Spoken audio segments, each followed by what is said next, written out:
windy, snowy day, and it was for the USS dispute. So I could not be prouder to not only be back here as General Secretary of UCU, but to be back here with the two branches of UCU out on strike together. And everyone just applauds the absolutely amazing achievement that is. And I'm also incredibly proud to see the whole union out here. I know because I can spot them. There's a dean of a management school out here. There is professors out here, there are casualised staff here, there are students here. We are all here. And we're here because we know what this dispute means. We know that casualisation, that equality pay gaps, that workload that robs us of any enjoyment that we have is killing our sector. We know these are the most important and serious concerns that we have. But sadly, we're here because our employers don't seem to share those concerns. Because what have they done this week, rather than constructively working with us to end this dispute? Well, some employers have been saying they're going to dock 100% of pay for action short of a strike.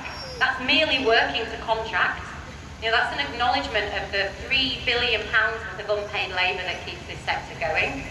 You may have seen that in Liverpool, feel free to boo, it is panto season. At Liverpool, thank you.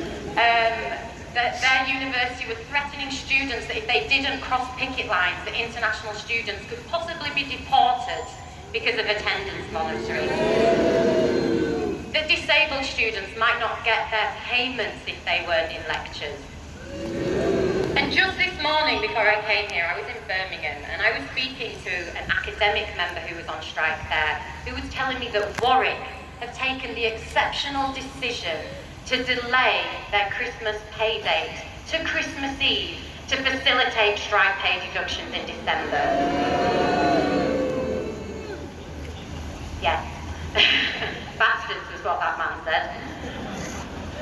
And they're doing these things because they think they can get away with it. On the eve of the strikes, I had some meetings with our employers and they were saying that we would get 20 branches out. Well, we're here with 60 branches.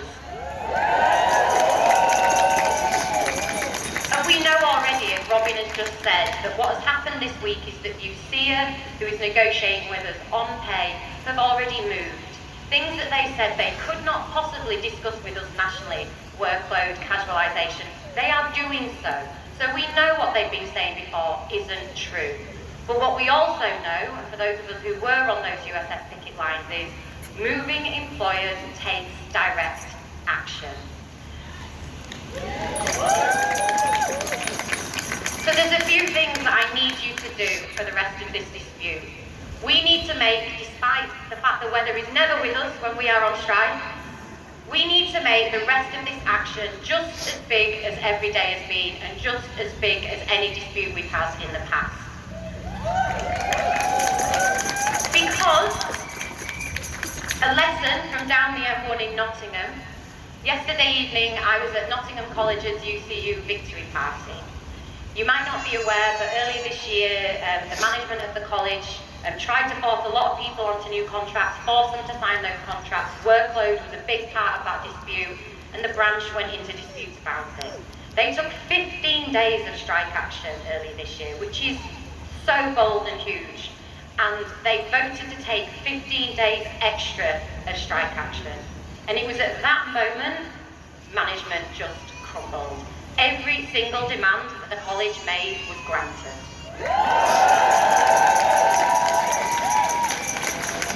So, my final request, take out from Nottingham College, make the rest of your action huge, and please make my next visit to Sheffield a victory party.